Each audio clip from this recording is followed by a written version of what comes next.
하겠습니다. 그 AD 64년부터 68년까지 3년 반 동안 네로 황제의 혹독한 박해가 있었습니다. 그리고 이제 또 2년 후에 AD 70년에 로마의 티투스 장군에 의해서 예루살렘이 완전히 멸망을 당하게 됩니다. 이러한 로마의 박해로 이제 사도들이 다 순교를 하고요. 12사도 중에서 요한만이 생존하였습니다. 그래서 이제 AD 90년경에 사도 요한에 의해서 기록된 복음서가 이 요한복음입니다. 요한이 에베소교회 담임 목회자로 있으면서 에베소에서 AD 90년경에 요한복음을 기록하게 된 것이고, 특별히 그노시스파 영지주의자들을 경계하면서 이 요한복음을 쓰게 됩니다. 사도 바울도 위대한 사도지만 요한이야말로 가장 위대한 사도라고 말하는 학자들이 꽤나 있습니다. 바울이 믿음으로 신학을 시작하였다면 그 신학을 사랑으로 완성한 인물이 요한이고, 또한 요한계시록을 통해서 성경의 뒷문 계시의 마침표를 찍은 사람이 요한입니다. 요한은 12사도 중에서 가장 나이가 어린 편입니다. 아마도 이제 베드로가 제일 나이가 많아 보이고요. 베드로와 요한의 나이가 대략 한 6살 정도, 대여섯 살 정도 차이가 난 것으로 보입니다. 젊은 사람들 사이에서 대여섯 살 정도가 차이가 난 것은 많이 차이가 나는 것이죠. 그런데 예수님께서 12제자 중에서 중요한 일을 시키실 때를 보면요, 꼭 베드로와 야고보와 요한 이 세 사람에게 중요한 일을 맡기시는 것을 볼 수 있습니다.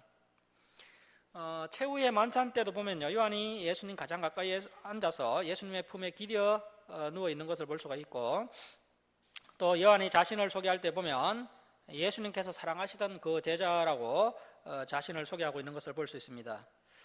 이처럼 요한은 특별히 예수님의 사랑을 많이 받았고, 실제로 또 그의 생활을 보면 예수님의 특별한 사랑을 받을 만한 행동을 합니다. 보통 나이가 어릴수록 잠이 많은 법인데 이 요한은 그렇지 않고 출근도 제일 먼저 합니다. 그리고 퇴근은 또 제일 늦게 하고요. 보나마나 제일 먼저 퇴근해서 이제 코를 골며 자는 사람이 베드로였겠죠. 베드로는 범사에 앞장을 서고 뒤에 가는 법이 없고요. 반대로 요한은 앞장서는 법이 없고 뒤에서 챙기고 세밀하게 돌아보고 하는 그런 성품 때문에 퇴근할 때도 예수님 방에 불이 꺼졌나, 더 챙겨드릴 것은 없나, 이렇게 이제 문단속을 하였을 것입니다. 자, 이러한 요한의 세밀하고 성실한 자세가 예수님의 특별하신 사랑을 받게 한 것입니다. 다른 제자들은 누가 주의 좌편에 우편에 앉을 것인가, 심지어 요한의 어머니까지도 요한을 예수님의 우편에 좌편에 앉히겠다면서 치맛바람을 일으켰지만 정작 요한은 그런데 별로 관심이 없고 그저 예수님의 말씀을 집중해서 잘 들었습니다. 그래도 이제 결국은 요한이 예수님 우편에 앉았던 것으로 보이는데요. 그가 지위가 높아서 우편에 앉은 것은 아니고요. 비서처럼 예수님을 잘 섬기다 보니까 우편에 앉게 된 것입니다. 자, 그리고 이 요한은 눈매가 매섭고 또 예리하고 또 섬세합니다. 다른 제자들과 똑같은 자리에 똑같이 앉아서 똑같은 말씀을 들었는데 다른 사람들은 보지 못하고 듣지 못하고 깨닫지 못했던 것을 요한은 듣고 이렇게 성경으로 기록하였습니다. 그리고 이 요한의 마음은 굉장히 단순합니다. 그리고 또 투명하고 숭고합니다. 그 플루머라는 신학자가 요한복음은 단순하고 순교하다라고 표현을 했는데요. 그 말이 맞는 말입니다. 그래서 이제 목사님들의 설교 수준이 높아지면요, 단순하지만 숭고한 설교를 하게 되는 것입니다. 요한은 굉장한 실력자입니다. 그래서 요한복음의 진리는 복잡하지 않습니다. 굉장히 단순하면서 핵심적인 의미를 정확하게 파악해서 숭고한 진리를 설명해내고 있습니다. 예수님께서도 요한의 이러한 장점과 성품을 잘 아시고 이제 너의 장점대로 성품대로 다른 사도들은 다 순교를 해도 너는 끝까지 살아남아 있다가 초대교회의 박해 문제, 그리고 또 이단 문제, 또 종말론 문제, 이러한 문제들을 다 수습하고 성경의 뒷문 마침표, 성경의 마침표 요한계시록까지 확실하게 마무리하고 확실하게 닫고 올라오너라, 이렇게 이제 하신 것입니다. 요한은 자기 성품에 맞게 끝까지 챙기고 끝까지 돌아보고 계시의 뒷문을 든든하게 닫게 됩니다. 그래서 요한은 예수님의 어머니 마리아를 모신다고 성경을 하나도 쓰지 못하다가 사도들과 70인 제자들이 다 세상을 떠난 이후에 펜을 들어서 요한복음과 또 요한 1, 2, 3서 그리고 요한계시록까지 쓰게 된 것입니다. 다른 제자들은 종말론을 복음서에 배치해서 복음서와 함께 묶어서 기록을 했는데 요한은 종말론을 요한복음에서 완전히 빼고 별건을 만들어서 요한계시록을 따로 쓰게 됩니다. 그래서 요한계시록이라는 별건을 통해서 성경의 뒷문을 요한이 확실하게 닫게 되고 이렇게 해서 이제 보수 신학은 이제 계시가 다 완성되었습니다. 이렇게 이제 계시의 마침표가 찍어졌기 때문에 더 이상의 직통 계시는 없다는 것이 우리 보수 신학의 견해입니다. 이것이 또 건강한 신학이 되겠습니다. 자, 그리고 이제 요한의 신학을 보시면요, PPT를 한번 보십시오. 요한의 신학을 보시면 요한의 신학 PPT 한번 띄워보실까요? 안 띄워지나요?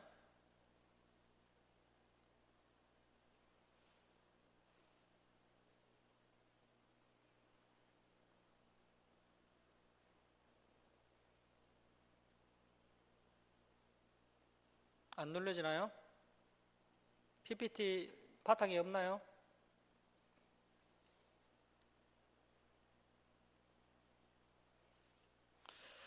예, 없으면 안 되면 그냥 하겠습니다. 요한의 신학이 첫 번째로 로고스 신학입니다. 로고스라는 것은 헬라 철학의 핵심 사상이죠. 만물의 근본, 만물의 그늘이라는 뜻이 로고스인데요.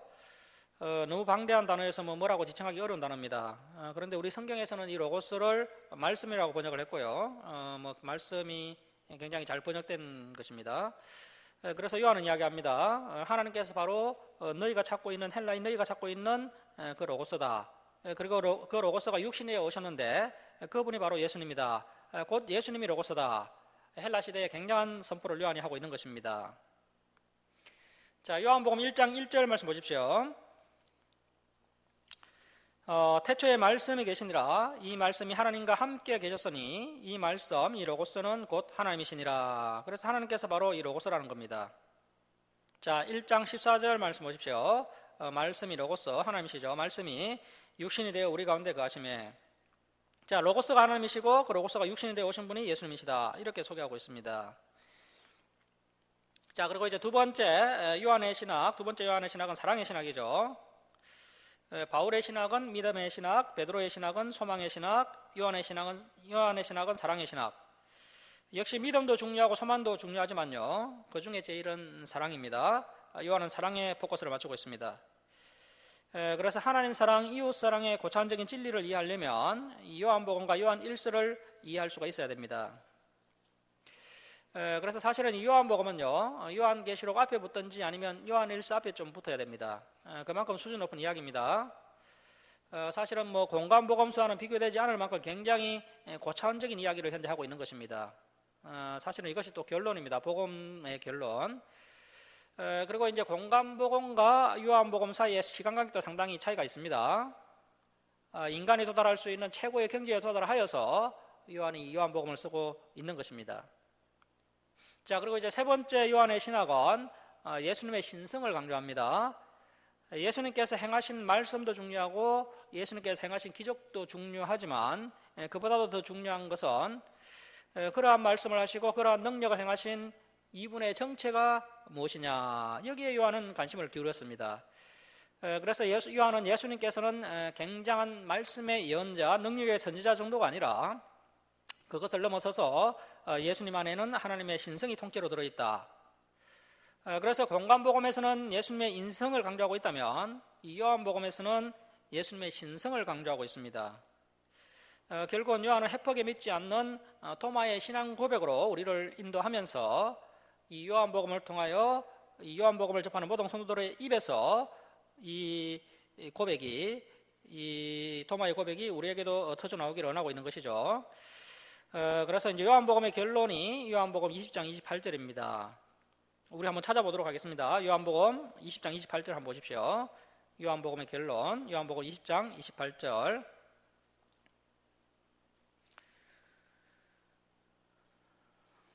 우리 20장 28절 함께 읽겠습니다.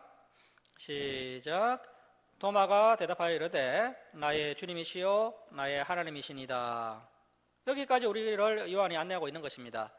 자, 이렇게 예수님의 신성에 초점을 맞추고 있기 때문에 하나님이신 예수님이시기 때문에 뭐 인간의 조건은 의미가 없습니다. 그래서 요한복음에서는 족보를 가감하게 생략하고 있습니다. 자, 이제 화면 한번 보시면요, 이제 우리가 살펴봐야 될 것은 에고 에이미라는 표현법인데요, 예수님께서는 나는 뭐뭐이다 라고 자기 선포를 하셨다는 겁니다. 7가지 자기 선포적 말씀을 하셨는데요, 요한은 예수님의 정체에 관심을 가지고 있었기 때문에 에고 에이미, 예수님의 선포적 자기 계시라는 특별한 은혜에 주목을 하고 있습니다. 이러한 말씀들을 뭐 다른 제자들은 다 못 들었습니다. 사도 요한만 들었습니다. 자, 그래서 우리 요한복음 이제 6장 35절로 가보겠습니다. 6장 35절 한번 보십시오. 이 본문은 이제 성찬식 때 낭독하는 본문인데요, 이것만큼 또 성장식에 어울리는 본문이 없죠. 예수님께서 자신의 살과 피에 대해서 이야기하신 이 본문을 가지고 우리가 이제 성찬식을 해야 됩니다.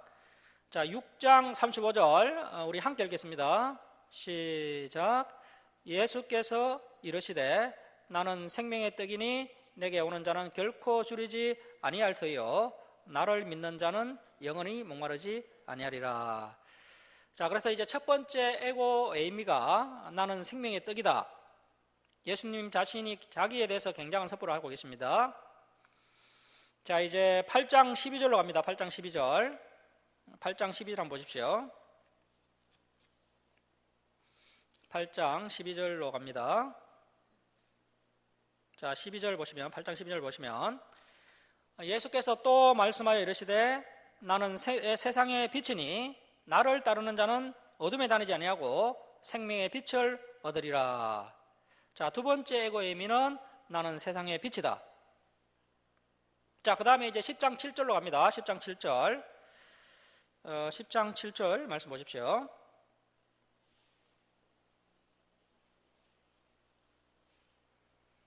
10장 7절 보시면, 그러므로 예수께서 다시 이르시되 내가 진실로 진실로 너에게 말하노니 나는 양의 문이라. 자, 세 번째 에고 에이미는 나는 양의 문이다. 자, 그 다음에 이제 10장 11절 보십시오. 10장 11절. 나는 선한 목자라. 선한 목자는 양들을 위하여 목숨을 버리거니와. 자, 이스라엘에 가보면요, 목자가 양을 치다가 이제 저녁이 되면 양들을 우리 속에 집어넣는데요, 문이 따로 없습니다. 그 문 입구에서 목자가 잠을 잡니다. 그래서 목자가 양의 문 역할을 하는 것이죠. 자, 그래서 세 번째 나는 양의 문이다. 그리고 또 네 번째 나는 선한 목자다. 사실은 똑같은 의미입니다. 그런데 나는 양의 문이다. 그리고 나는 선한 목자다. 여기서 핵심은요, 목자와 양의 관계인데요, 이 목자와 양의 관계의 핵심은 이 양이 목자의 음성을 듣는다는 것입니다. 우리가 저 이스라엘로 이제 성지순례를 가서요, 그 이제 들판에 양이 있는데 그 양을 한번 불러보십시오. 뭐 절대로 가까이 오지 않습니다. 가까이 오지 않고요. 그런데 이제 목자가 부르면 그 양이 목자의 음성을 알아듣는다는 겁니다. 자, 여러분, 그렇다면 오늘날 이 목자의 음성이 뭘까요? 성경 66권입니다. 성경 66권의 목자의 음성입니다. 지금 그 창세전에 예정된 양들이 있는데요, 그 양들은 목자의 음성을 알아듣습니다. 이 교회에서는 진리가 제대로 선포되고 있구나, 알아듣는다는 것이죠. 그러면서 소수지만 참 믿음의 사람들이 모이는 것을 볼 수가 있습니다. 자, 그리고 이제 10장 3절 말씀 보십시오. 10장 3절. 10장 3절 보시면, 문지기는 그를 위하여 문을 열고 줄을 칩니다. 양은 그의 음성을 듣나니. 자, 그리고 10장 8절 보십시오. 10장 8절. 나보다 먼저 온 자는 다 절도의 강도니 양들이 듣지 아니하였느니라. 진짜 양들은요, 절도와 강도의 음성을 듣지 않습니다. 그런데 목사님, 아무개 장로님, 아무개 지사님은 이단에 휩쓸려 갔는데요, 그건 본래부터 예수님의 양이 아니었던 겁니다. 자, 그 다음에 14절 말씀 보십시오. 14절. 나는 선한 목자라. 나는 내 양을 알고 양도 나를 안다는 것이죠. 자, 그리고 이제 16절 보십시오. 또 이 우리에 들지 아니한 다른 양들, 이방인들을 이야기하는 겁니다. 우리에 들지 아니한 다른 양들이 내게 있어 내가 인도하여야 할 터이니 그들도 그 이방인 성도들 역시도 이방인 양들 역시도 내 음성을 듣고 한 무리가 되어 한 목자에게 있으리라. 그래서 상당히 신비한 이야기죠. 이제 두 가지로 표현할 수가 있겠는데요. 잘 듣기 때문에 예수님의 양이다, 이렇게 표현할 수 있습니다. 잘 듣기 때문에 예수님의 양이다. 이제 목사님들이 목회를 하다 보면요, 말씀을 굉장히 사모하는 마음으로 눈이 초롱초롱해서 이 말씀에 반응하는 양들을 만나게 됩니다. 말씀을 잘 듣는 것을 보면요, 예수님의 양이 맞구나, 이렇게 알 수가 있습니다. 자, 그래서 잘 듣기 때문에 예수님의 양이다, 이 표현도 맞고요. 또 뒤집어서 표현하면 예수님의 양이기 때문에 잘 듣는 겁니다. 잘 듣기 때문에 예수님의 양이고 예수님의 양이기 때문에 잘 듣습니다. 자, 그리고 이제 10장 26절 보십시오. 10장 26절. 너희가 내 양이 아니므로 믿지 아니하는도다. 보통은 뭐 안 믿기 때문에 예수님의 양이 못 되는 것이다, 그렇게 알고 있는데요. 그런데 본문은요, 본래부터 예수님의 양이 아니기 때문에 예수님을 믿지 못하는 것이다. 그래서 신학적으로 이야기하면요, 사실은 안 믿는 것이 아니고 못 믿는 것입니다. 자, 27절 말씀 보십시오. 내 양은 내 음성을 들으며 나는 그들을 알며 그들은 나를 따르느니라. 우리가 현재라는 시간 속에 살아가면서 역시 중요한 것은 말씀이 들리느냐, 그리고 그 말씀을 따르고 있느냐, 이것이 중요합니다. 말씀을 듣고 따르는 것이 중요합니다. 자, 그러면 그들에게 무엇을 주신다고요? 28절 보십시오. 내가 그들에게 영생을 주노니, 영원히 멸망하지 아니할 것이요 또 그들을 내 손에서 빼앗을 자가 없느니라. 이러한 참 굉장히 어렵고 수준 높은 말씀들이 나옵니다. 자, 그 다음에 이제 11장 25절로 갑니다. 11장 25절로 갑니다. 자, 11장 25절 보십시오. 예수께서 이르시되 나는 부활이요 생명이니 나를 믿는 자는 죽어도 살겠고, 자, 다섯 번째 애고의 의미는 나는 부활이요 생명이다. 26절. 무릇 살아서 나를 믿는 자는 영원히 죽지 아니하리니 이것을 네가 믿느냐? 예수님만이 부활이요 생명이신 거죠. 자, 그 다음에 14장 6절로 갑니다. 14장 6절. 14장 6절 보십시오.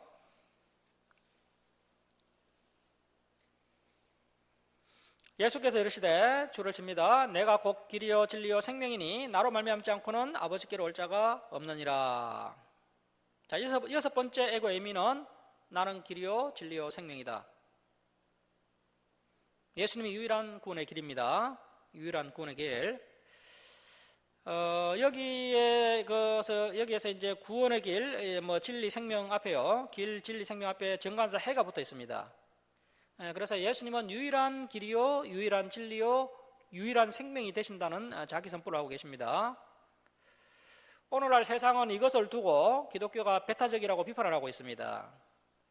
하지만 이것은 편협한 배타성이 아니고요, 기독교 진리의 절대적 배타성이기 때문에 우리가 일절 양보할 수 없는 부분입니다. 그래서 타 종교들에게 당신의 종교에도 구원이 있다, 우리는 지름길로 가는 길이지만 당신들은 돌아서 가는 길이다 하면서 자꾸 종교를 하나로 통합하려고 하는 자들이 있는데요, 우리는 그리스도 예수 안에 유일한 진리가 있다, 유일한 생명의 길이 있다라고 하면서 절대 이 진리를 양보하면 안 됩니다. 그런데 오늘날 자꾸 이것을 양보하는 겁니다. 그래서 이제 종교 통합을 하고 이렇게 이 진리를 훼손시키려고 하는 자들이 있는데요, 우리는 정말 깨어서 이 진리를 지켜야 됩니다. 제가 전에 오프라 인프리 영상 한번 보여드렸었죠. 이 오프라 인프리가요, 뉴에이지 교회를 섬기고 있습니다. 그래서 우리가 이 시간 또 뉴에이지 교회가 어떠한 교회인지 영상 한번 잠깐 보고 말씀을 살펴보도록 하겠습니다. 오프라 인프리 동영상 그 화면에 있으니까 한번 띄워보세요.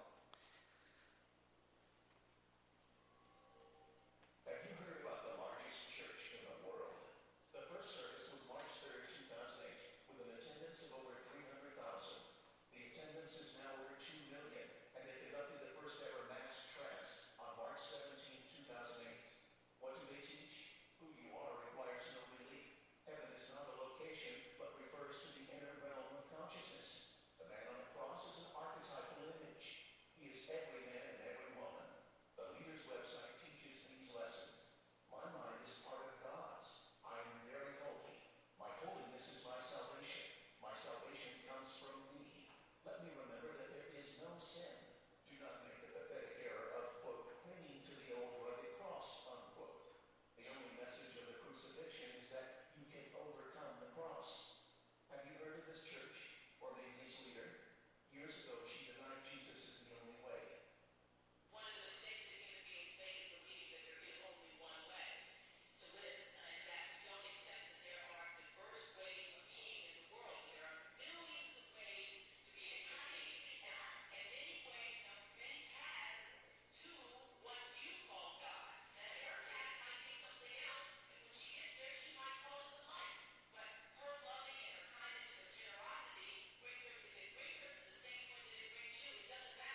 예, 끄시면 됩니다. 그래서 이제 오늘날 현재요, 이 뉴에이지 세상에 물들어 있는 신학자들, 목회자들이 굉장히 많습니다.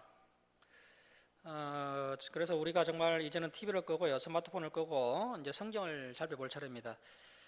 분명히 성경은요, 예수님이 유일한 길이요, 유일한 진리, 유일한 생명이다. 그분만이 구원의 문이다라고 우리에게 제시하고 있다는 것입니다. 자, 그래서 이 구원의 문제에 있어서는 예수님 한 분이면 충분합니다. 구원의 문제에 있어서 예수님 한 분이면 충분하고요. 또 우리의 신앙과 성화의 문제에 있어서는 성경책 한 권이면 충분합니다. 그 외에 다른 것들은 없어도 됩니다. 자, 이제 15장 1절로 갑니다. 15장 1절 보십시오. 15장 1절 보십시오. 나는 참 포도나무요 내 아버지는 농부라. 마지막 7번째 에고의 의미는 나는 참 포도나무다. 자, 여기서 농부는 하나님, 포도나무는 예수님, 포도나무 가지는 성도입니다. 나는 참 포도나무요 내 아버지는 농부라. 2절, 물은 내게 붙어 있어 열매를 맺지 아니하는 가지. 자, 그래서 교회에 다니는 성도들 중에서 예수님에게 붙어 있는데 어떻게 했다고요? 열매를 맺습니까? 맺지 않습니까? 열매를 맺지 아니하는 가지가 있다는 것입니다. 열매를 맺지 아니하는 성도가 있다는 겁니다. 자, 열매를 맺지 아니하는 가지는 아버지께서 이제 때가 되면 그것을 제거해 버리시고, 자, 그리고 이제 두 번째 성도가 있는데요. 자, 두 번째, 물은 여기에 또 생략된 내용이 있죠. 물은 내게 붙어 있어. 내게 붙어 있어. 이것이 생략되어 있습니다. 물은 내게 붙어 있는데 이 가지는 좀 다릅니다. 열매를 어떻게 합니까? 물은 내게 붙어 있어. 자, 줄을 칩니다. 열매를 맺는 가지.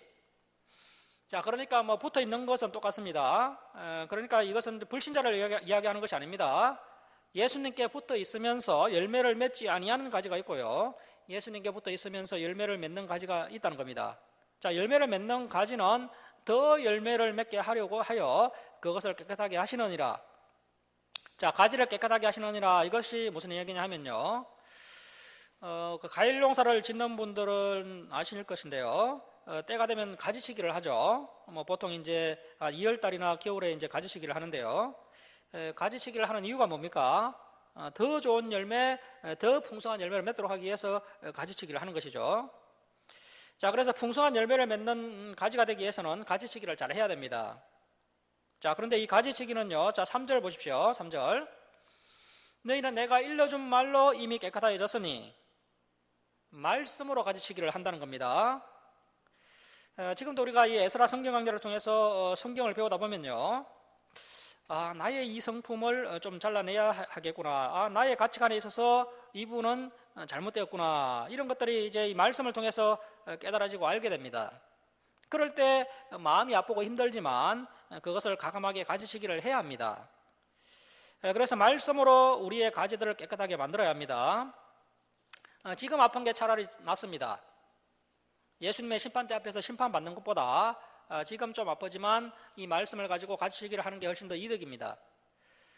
가지치기를 잘해서 30배, 60배, 100배 열매를 맺는 성도들이 되어야 한다는 것입니다. 자, 4절 말씀 보십시오. 내 안에 거하라, 나도 너희 안에 거하리라. 가지가 포도나무에 붙어 있지 아니하면 스스로 열매를 맺을 수 없음 같이 너희도 내 안에 있지 아니하면 그러하리라. 그래서 이 가지는요, 포도나무에 딱 붙어 있어야 합니다. 성도는 예수님께 딱 붙어 있어야 합니다. 자, 5절. 나는 포도나무요 너희는 가지라. 그가 내 안에 내가 그 안에 거하면 사람이 열매를 많이 맺나니. 자, 줄을 칩니다. 나를 떠나서는 너희가 아무것도 할 수 없음이라. 나무에서 떨어지는 가지는요 반드시 죽게 되어 있습니다. 자, 그래서 혹시 우리가 믿음 생활을 하다가 이 신앙생활 하는 것이 참 번거롭고 불편한데 이제 좀 한번 내 마음대로 한번 살아볼까, 이제 한번 가지에서 떨어져 볼까, 이렇게 선택하는 순간 죽음입니다. 포도나무가 가지에서 떨어져서는요, 포도나무에서 이 가지가 떨어져서는 생명을 부지할 수가 없는 것입니다. 자, 6절. 사람이 내 안에 거하지 아니하면 가지처럼 밖에 버려져 마르나니 사람들이 그것을 모아다가 불에 던져 사르느니라. 자, 7절입니다. 줄을 칩니다. 너희가 내 안에 거하고 내 말이 너희 안에 거하면. 자, 여러분, 우리가 예수님 안에 거한다는 것은요, 하나님의 말씀, 예수님의 말씀이 우리 안에 거하는 것이 하나님, 예수님이 우리 안에 거하는 것입니다. 여러분, 우리가 예수님 하나님을 무슨 수로 우리 속에 넣을 수 있겠습니까? 말씀이 우리 안에 거하면요, 그분이 우리 안에 거하시는 것입니다. 여러분, 우리 안에 말씀이 충만하면요, 우리가 내 나라, 내 뜻, 내 소원을 구하지 않습니다. 이 말씀이 충만하면요, 하나님의 나라와 하나님의 뜻과 하나님의 소원에 집중하게 되어 있습니다. 그렇게 하나님 나라와 하나님의 뜻을 놓고 찾고 구하고 두드리면요, 반드시 어떻게 됩니까? 응답이 되고 하나님 나라가 확장이 됩니다. 그래서 내 나라, 내 뜻을 가지고 이야기하신 것이 아닙니다. 자, 내 말이 너희 안에 거하면 조건이 분명하죠. 무엇이든지 원하는 대로 구하라. 하나님의 나라와 하나님의 뜻을 구하고 찾고 두드리는 것을 이야기하는 것입니다. 자, 그리하면 반드시 이루리라. 자, 그래서 하나님의 나라를 위해서 우리가 비록 힘들지만 포기하지 않고 끝까지 나아가면요, 저와 여러분을 통해서 반드시 하나님 나라가 확장이 된다는 것입니다. 우리가 이 믿음을 가지고 한 걸음 한 걸음 나아가야 됩니다. 자, 8절 말씀 보십시오. 너희가 열매를 많이 맺으면 내 아버지께서 영광을 받으실 것이요 너희는 내 제자가 되리라. 아버지께서 나를 사랑하신 것 같이 나도 너희를 사랑하였으니, 자, 줄을 칩니다. 나의 사랑 안에 거하라. 자, 그러면 예수님의 사랑 안에 거하는 것이 뭘까요? 자, 10절 말씀 보십시오. 내가 아버지의 계명을 지켜 그의 사랑 안에 거하는 것 같이, 자, 줄을 칩니다. 너희도 내 계명을 지키면 내 사랑 안에 거하리라. 자, 그러면 예수님 사랑 안에, 하나님 사랑 안에 거하는 것이 뭡니까? 계명을 지키는 것입니다. 여러분은 지금 하나님을 사랑하고 계십니까? 그러면 계명을 지키십시오. 그것이 하나님을 사랑하는 것입니다. 자, 11절. 내가 이것을 너희에게 이르면 내 기쁨이 너희 안에 있어, 자, 줄을 칩니다. 너희 기쁨을 충만하게 하려 함이라. 자, 사탄은요, 지금도 우리가 이 계명을 지키려고 하는 것을 해방하고 있습니다. 뭘 번거롭게 계명을 지키려고 하느냐? 좀 자유롭게 살아라. 지금은 그리스도의 은혜의 때가 아니냐? 자유롭게 좀 살아라. 그렇게 미혹을 하고 있습니다. 오늘날 기독교인들이 그렇게 오해해서 이제 자유롭게 산 결과가 어떻게 되었습니까? 기쁨이 다 사라져 버렸습니다. 자, 여러분, 이제 예수 그리스도의 은혜로 구원을 받았으니 예수님의 은혜를 받은 사람답게 이제 율법을 지키면서, 말씀을 지키면서 살아가겠다. 그렇게 한번 결단하고 이 말씀을 지키면서 한번 살아보십시오. 그렇게 하면요, 기쁨이 충만하게 됩니다. 우리에게 주어주신 이 하나님의 말씀은요, 결코 무겁고 어려운 것이 아닙니다. 우리가 그 말씀대로 살아가면 오히려 기쁨이 충만하게 됩니다. 자, 이렇게 15장 1절부터 11절까지 예수님과 성도와의 관계입니다. 그리고 이제 12절부터 17절까지는 성도와 성도와의 관계인데요. 자, 12절 말씀 보십시오. 12절. 내 계명은 곧 내가 너희를 사랑한 것 같이 너희도, 그래서 성도와 성도는 사랑해야 됩니다. 너희도 서로 사랑하라 하는 이것이니라. 13절. 사람이 친구, 성도를 위하여 자기 목숨을 버리면 이보다 더 큰 사랑이 없나니. 그래서 그 정말 교회에서 A라는 성도와 B라는 성도가 서로 목숨 바쳐 사랑하는 그런 깊은 관계까지 나아가야 하고요. 예수님께서 또 그런 모범을 직접 보여주셨다는 것입니다. 자, 이제 17절 말씀 보십시오. 17절. 내가 이것을 너희에게 명하면 너희로 성도 간에 서로 사랑하게 하려 함이라. 자, 예수님께서 새 계명을 너희에게 준다. 내가 너희를 사랑할 것 같이 너희도 서로 사랑하라고 하시면서 새 계명을 주셨지 않습니까? 자, 그래서 예수님과 성도와의 관계, 성도와 성도와의 관계에 대해서 이야기하고 있습니다. 오늘날 성도들의 모습을 보면요, 예수님의 관계도 별로 안 좋은 것 같습니다. 붙어 있을 뿐이지 전혀 열매를 맺지 않습니다. 자, 그런데 열매를 맺지 아니하는 가지는 아버지께서 그 가지를 제거하여 버리실 것이다 라고 말씀하셨는데요. 사실은 이런 성도가 태반입니다. 그러니까 예수님과 성도의 관계도 잘못된 것이죠. 그리고 또 과연 성도를 위해서 사랑하고 자기 목숨을 버리기까지 희생하려고 하는 성도가 과연 몇 명이나 될까요? 다 상대방을 이용하려고 하고 교회를 이용하려고 하지, 이 성도와 성도와의 관계도 잘못되었습니다.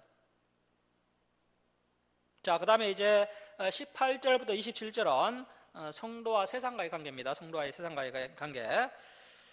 오늘날 성도와 세상과의 관계를 보면요, 성도가 세상과 얼마나 결탁해서 가까이 지내는지 예수님께서 이제 분명히 말씀하십니다. 자, 18절 말씀 보십시오. 세상이 너희를 미워하면, 자, 세상이 너희를 미워하면 이것이 정상적인 관계입니다. 예수님 안에 딱 붙어서요, 열매를 맺는 것이요, 예수님과의 정상적인 관계이고요, 예수님과의 정상적인 관계이고, 또 성도와 성도와의 관계에서는 서로 목숨을 버리면서까지 사랑하는 관계가 우리가 지향해야 할 관계이고요. 세상과 성도와의 관계는요, 성도가 세상으로부터 미움을 받는 것이 정상적인 관계라는 겁니다. 그런데 오늘날 기독교인들 대부분이요, 다 반대로 되었습니다. 세상이 너희를 미워하면 너희보다 먼저 나를 미워한 줄 알라. 19절. 너희가 세상에 속하였으면 세상이 자기의 것을 사랑할 것이나 너희는 세상에 속한 자가 아니요 도리어 내가 너희를 세상에서 택하였기 때문에 주를 씁니다. 세상이 너희를 미워하느니라. 내가 너희에게 종이 주인보다 더 크지 못하다는 한 말을 기억하라. 사람들이 나를 받게 하였은즉 너희도 받게 할 것이요 내 말을 지켰은즉 너희 말도 지킬 것이라. 자, 이렇게 성도와 세상과의 관계는 불편한 관계가 되어야 하는데요, 어떻게 된 것이 성도들이요, 교회와의 관계가 불편하고 성도와의 관계가 불편하고 세상과의 관계는 원만하면요 심각한 문제가 있는 겁니다. 자, 이런 포도나무 비유의 말씀들을 예수님께서 지금 잡히시기 몇 시간 전에 겟세마네 동산에서 하신 말씀입니다. 아주 중요한 말씀입니다. 자, 이렇게 7가지 선포적 자기 계시 A고 의미를 우리가 살펴봤습니다. 자, 그리고 이제는 요한은 이제 특색 있는 이적, 예수님의 이적 7가지를 챙기고 있는데요. 자, 21장 25절 한번 보십시오. 21장 25절. 21장 25절 한번 보시기 바랍니다. 자, 21장 25절 우리 함께 읽겠습니다. 시작. 예수께서 행하신 일이 이외에도 많으니 만일 낱낱이 기록된다면 이상이라도 이 기록된 책을 두기에 부족할 줄 아노라. 자, 그래서 요한은 아주 특색 있는 이적 7가지만 선별해서 기록하고 있습니다. 그래서 화면 PPT 한번 보십시오. 첫 번째는요, 물로 포도주를 만드시는 기적, 지를 초월하시는 예수님을 소개하고 있습니다. 2장 1절 이하에 나오고 있고요. 2장 1절 이하. 그리고 이제 두 번째 오병이어의 사건은요, 오병이어의 사건은 양을 초월하는 사건인데 6장 1절 이하에 기록되어 있습니다. 자, 그 다음에 이제 세 번째는 앙의 신하의 아들을 고치시는데 공간을 초월하십니다. 4장 43절 이하에 기록되어 있습니다. 예수님은 갈릴리 가나에 계시는데 신하의 아들은 갈릴리 가브나움에 있었거든요. 가라, 내 아들이 살아있다. 엄격으로 고쳐버리십니다. 자, 그 다음에 네 번째는 베데스다의 환자를 고치시는데 38년이라는 시간을 초월해서 고치십니다. 이 이야기는 5장 1절 이하에 기록되어 있습니다. 자, 그 다음에 다섯 번째, 무리를 걸으시는데요, 자연법칙을 초월하십니다. 6장 16절 이하에 기록되어 있고요. 자, 여섯 번째, 날 때부터 소경된 자를 고치십니다. 타고난 운명을 초월하시는데 9장 1절 이하에 기록되어 있습니다. 자, 그 다음에 일곱 번째, 죽은 나사로를 살리시는데 11장 43절 이하에 기록되어 있습니다. 죽은 지 나흘이나 지나서 썩은 냄새가 나는 나사로를 살려내십니다. 죽음까지도 초월하십니다. 자, 이렇게 지를 초월하시고 양을 초월하시고 공간을 초월하시고 시간을 초월하시고 자연 법칙과 운명과 죽음까지 초월하시는 예수님을 요한이 소개하고 있습니다. 요한은 이러한 분을 우리가 어떤 분으로 믿어야 하겠느냐? 굉장히 수준 높은 표현법으로 우리에게 질문하고 있는 것입니다. 결국 우리의 입술을 통해서 나의 주님이시요 나의 하나님이신다라고 고백하도록 우리를 안내하고 있다는 것입니다. 자, 이렇게 요한복음에서 반드시 살펴야 할 에고 에이미 7가지, 그리고 또 7가지 선별된 이적, 이것을 이제 꼭 짚고 우리가 넘어가야 됩니다. 자, 이제 마지막으로 요한복음의 특수 자료를 살펴보겠습니다. 마태, 마가, 누가가 특수 자료를 많이 챙겼죠. 특별히 누가가 많이 챙겼지만요, 그래도 빠진 부분이 있습니다. 그래서 이제 성격이 굉장히 세밀한 요한이 빠진 것을 챙기는 은사가 있는 요한이요, 공간복음에서 빠진 17가지 정도의 요한복음의 특수 자료를 추가하고 있습니다. 이 특수 자료를 우리가 이제 살펴보겠습니다. 자, 요한복음 1장 43절 보십시오. 1장 43절. 1장 43절입니다. 지금부터 살펴보는 것은 특이라는 것을 글자를 이제 써놓으시면 좋겠어요. 그래서 유리한 것들을 살펴보면요, 누가도 그렇고 요한도 그렇고 다 이제 굉장히 성실한 분들입니다. 그래서 우리도 이제 성실해야 됩니다. 자, 1장 43절 말씀 보십시오. 특수 자료인데요, 특이라고 적으십시오. 43절 보시면 이제 첫 번째 나다나엘의 소명이 나옵니다. 자, 우리 43절부터 46절까지 우리 함께 읽겠습니다. 시작. 이튿날 예수께서 갈릴리로 나가려 하시다가 빌립을 만나 이르시되 나를 따르라 하시니 빌립은 안드레아 베드로와 한 동네 베세다 사람이라. 빌립이 나다나엘을 찾아 이르되 모세가 율법에 기록하였고 여러 선지자가 기록한 그 일을 우리가 만났으니 요셉의 아들 나사렛 예수니라. 나다나엘이 이르되 나사렛에서 무슨 선한 것이 날 수 있느냐? 빌립이 이르되 아서 보라 하니라. 자, 이 나다나엘은요 바돌로메로 추정되는 인물이죠. 그래서 아서 보라, 이렇게 믿음을 하는 사람이 아서 보라고 하니까요 인도가 되는 것입니다. 자, 47절. 예수께서 나다나엘이 자기에게 오는 것을 보시고 그를 가리켜 이르시되 보라, 이는 참으로 이스라엘 사람이라 그 속에 간사한 것이 없도다. 자, 구약의 한 인물을 염두에 두고 하신 말씀인데요, 구약의 인물 중에 한 사람, 처음에는 간사한 사람으로 살다가요 나중에 이스라엘이라는 이름을 받은 사람이 있죠. 누굽니까? 야곱이죠. 야곱은 130년 동안 욕심과 술수에 빠져 살았습니다. 130년 동안 그렇게 살다가요 잃게 되면 잃으리로다 막내 아들 베냐민을 내려놓으면서 이제 해결을 하고 그 이후에 이스라엘이라는 새 이름을 받게 되죠. 그런데 이 나다나엘은요 그러한 인간적인 욕심과 인간적인 술수가 전혀 없는 굉장히 마음이 깨끗하고 투명한 사람이었다는 겁니다. 마음이 굉장히 깨끗하고 투명한 사람이었다는 겁니다. 그래서 예수님께서 이 나다나엘을 보자마자 이 나다나엘의 깨끗한 마음을 칭찬하고 계신 것을 볼 수 있습니다. 예수님께서 이런 깨끗한 마음을 기뻐하신다는 겁니다. 자, 그 다음에 이제 2장으로 가시면요 두 번째 특수자료인데요, 갈릴리 가나의 혼인잔치입니다. 갈릴리 가나의 혼인잔치, 지를 초월하시는 예수님을 소개하고 있는데요, 첫 번째 표적입니다. 자, 2장 11절 말씀 보십시오. 예수님의 첫 번째 표적인데 요한 아니면 이것도 우리가 모를 뻔했습니다. 자, 2장 4절 말씀 보십시오. 2장 4절 먼저 2장 4절 한번 보시면요, 이제 2장 4절 한번 보시면요, 예수께서 이르시되 여자여, 번역이 마땅치 않죠. 여자여라는 헬라어 기나인데요, 여자라는 헬라어가 기나인데요, 이 말은 그리스에서 앙이 앙우를 부를 때 쓰는 말입니다. 여성을 가장 사랑스럽게 부를 때 사용하는 극존칭입니다. 그런데 우리 한국어로 번역할 마땅한 말이 없습니다. 유일하게 좀 사용할 수 있는 말이 여사님인데요, 여사님으로 번역하면 또 이상하지 않습니까? 어머님인데요, 여사라고 하면 안 되겠죠. 그래서 여자라고 번역을 했는데 사실은 굉장한 극존칭입니다.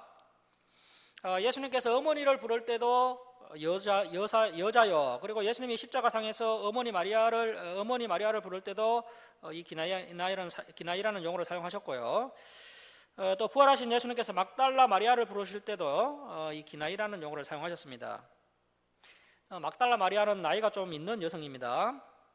그래서 이제 기나이라는 용어를 사용하셨습니다. 그래서 저와 여러분도 성도를 부를 때요 사랑스럽게 부드럽게 존칭을 잘 써서 불러야 됩니다. 예수님께서 예의 없게 반말을 하신 것이 아닙니다. 오늘날 부흥사들 중에서 성도들에게 반말하는 부흥사들이 꽤나 있죠. 나는 주의 사자니까 당신은 내 근위 아래에 있으니까 내가 얼마든지 편하게 대도 된다. 할머니가 예배 시간에 부재질하고 있으면요 막 쌍욕을 하면서 주의 종이 말씀 전하는데 어디 함부로 부채질하느냐고 굉장히 몰아붙이는 그런 사람들이 꽤 있습니다.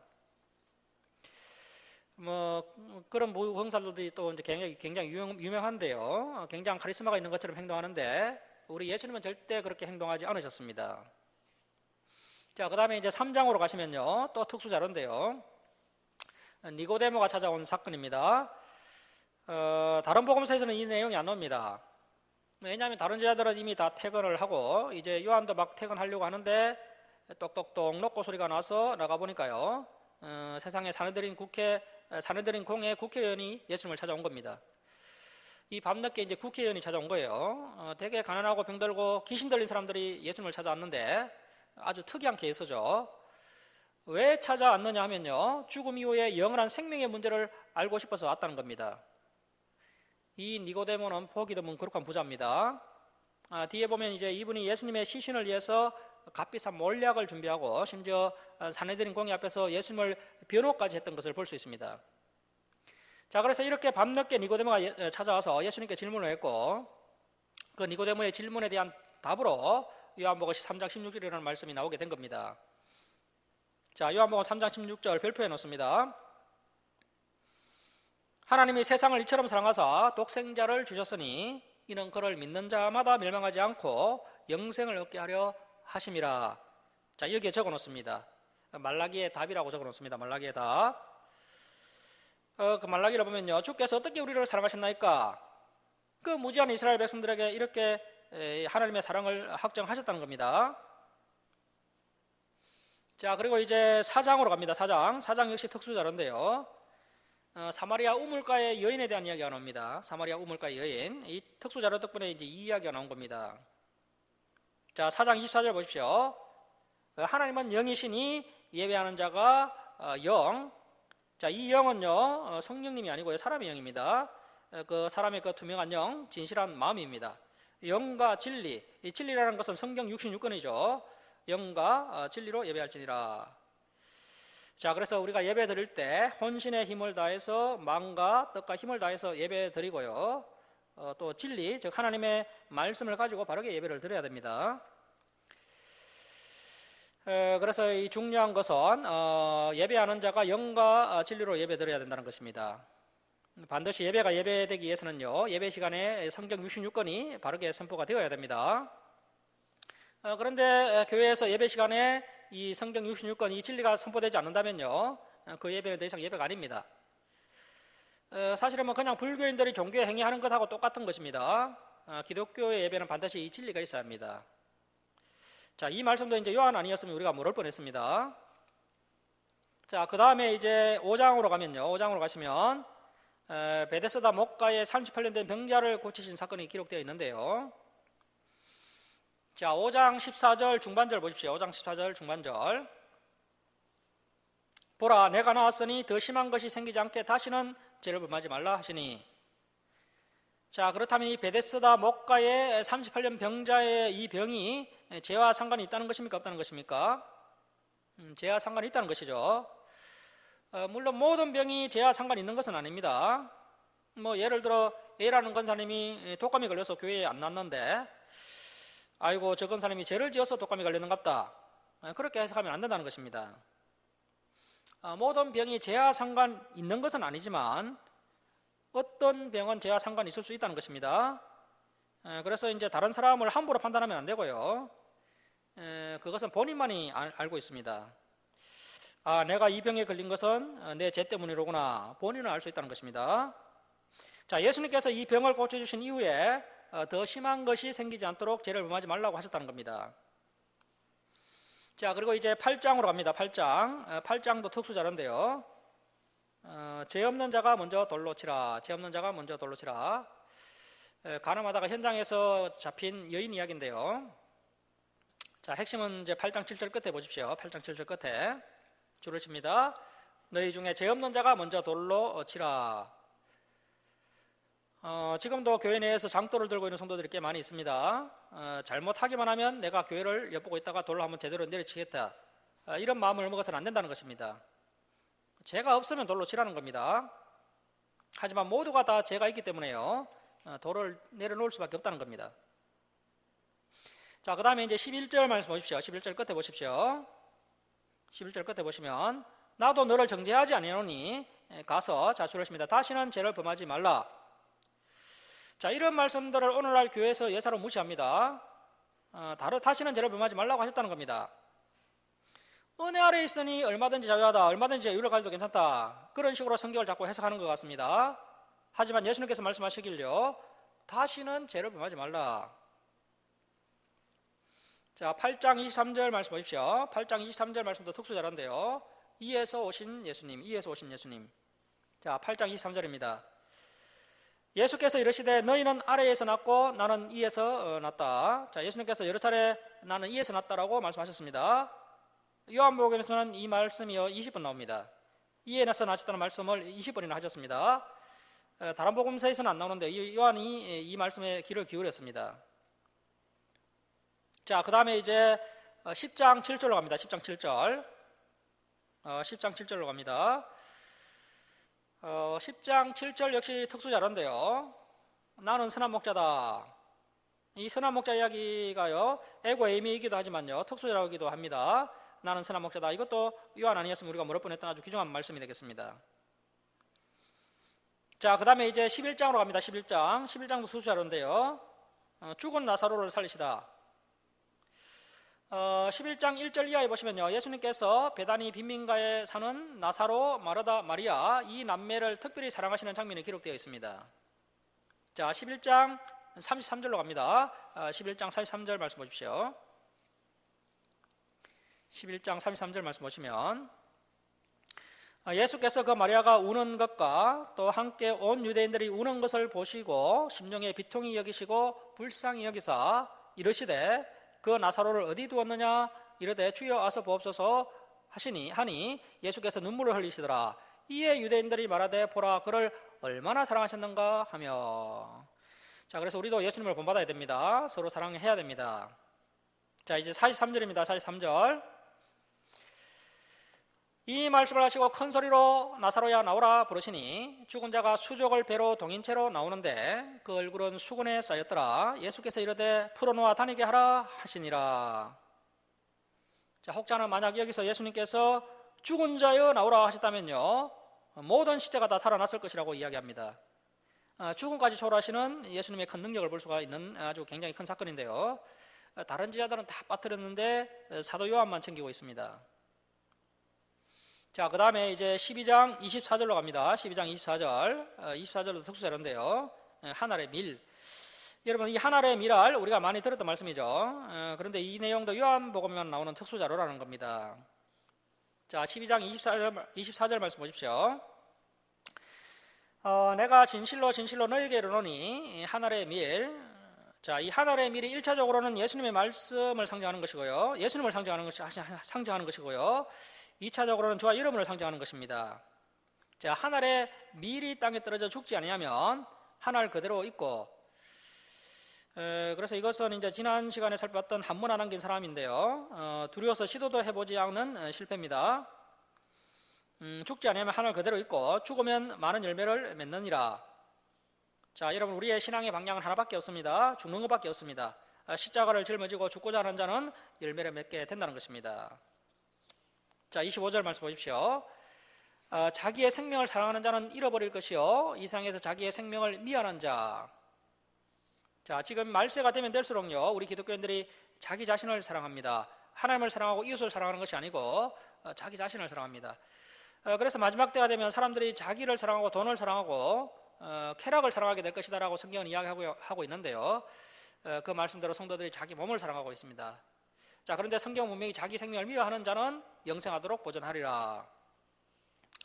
자, 우리가 앞에서 그 누가복음에서 보셨던 것처럼 자기 부모와 처와 자녀와 자기 목숨까지 미워하지 않으면 능히 내 제자가 될 수 없다는 겁니다. 물론 부모에게 효도하지 않고 저 자식 다 팽개치라는 말씀이 아니라는 것은 너무나 잘 알고 계실 것입니다. 그만큼 정말 모든 것을 내려놓고 이 사역자의 길을 가야 한다는 것입니다. 자, 26절. 사람이 나를 섬기려면 나를 따르라. 나 있는 곳에 나를 섬기는 자도 거기 있으리니 사람이 나를 섬기면 내 아버지께서 그를 기이 여기시리라. 자, 그래서 하나님께서 기이 여기시는 자, 그리고 하나님 나라에 거하는 자가 되기 위해서는요, 하늘의 밀알이 되어서 죽어야 하고 자기 생명을 미워하면서 예수님을 섬기며 따라야 한다는 것입니다. 자, 이제 13장 역시 특수자료인데요, 제자들의 발을 씻기시는 사건입니다. 이 13장의 때는 이제 고난주간 목요일입니다. 고난주간 목요일. 장소는 마가 다락방입니다. 마태, 마가, 누가복음은 모두 최후의 만찬을 챙기고 있죠. 그런데 요한은 이미 마태, 마가, 누가가 최후의 만찬을 다 챙겼기 때문에 그 내용은 가감하게 생략을 하고 대신에 이 마태, 마가, 누가가 빼먹은 세족식을 유일하게 챙기고 있습니다. 자, 그러니까 같은 날 같은 장소에서 최후의 만찬만 있었던 것이 아니고요, 최후의 만찬이 있고 나서 제자들 사이에서 누가 크냐는 다툼이 일어났고, 그때 예수님께서 극적으로 제자의 발을 씻기셨다라는 것입니다. 자, 그래서 이 요한복음 13장을 볼 때는요, 반드시 누가복음 22장 24절에서 27절을 읽고 요한복음 13장으로 와야 됩니다.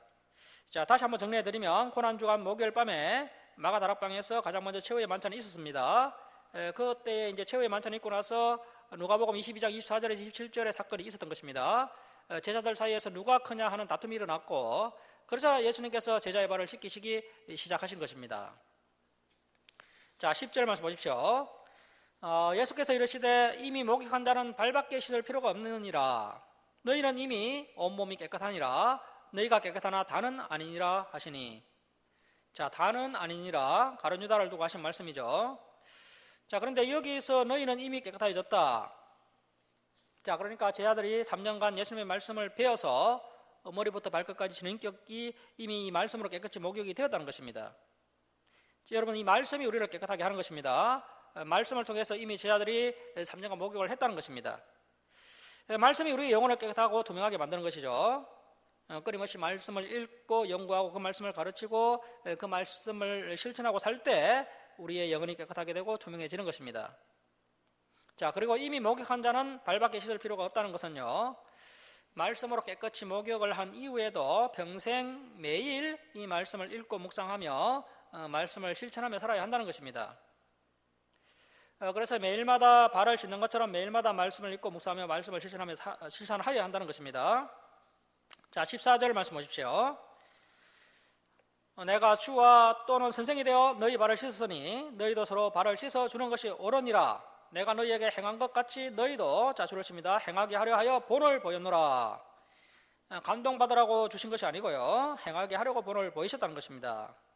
16절, 내가 진실로 진실로 너희에게 이르노니 종이 주인보다 크지 못하고 bon행을 받은 자가 보낸 자보다 크지 못하나니, 자, 줄을 칩니다, 너희가 이것을 알고 행하면 복이 있으리라. 자, 그래서 제자와 제자들이 누가 크냐라는 다툼이 일어났을 때 이 말씀을 주셨는데요, 교회 내에서 성도들끼리 서로 겸손히 섬겨야 된다는 것입니다. 그것이 복이라는 겁니다. 가장 고약한 냄새가 교만이라는 냄새입니다. 교만이라는 냄새를 없애기 위해서 세족식을 하셨다는 것입니다. 그래서 교회 내에서 누가 크냐라는 교만의 냄새를 풍겨서는 안 됩니다. 자, 오늘은 여기까지 하고 마치겠습니다. 기도하겠습니다. 하나님 아버지, 참으로 감사드립니다. 은혜 베풀어 주셔서 이렇게 저희들이 하나님의 말씀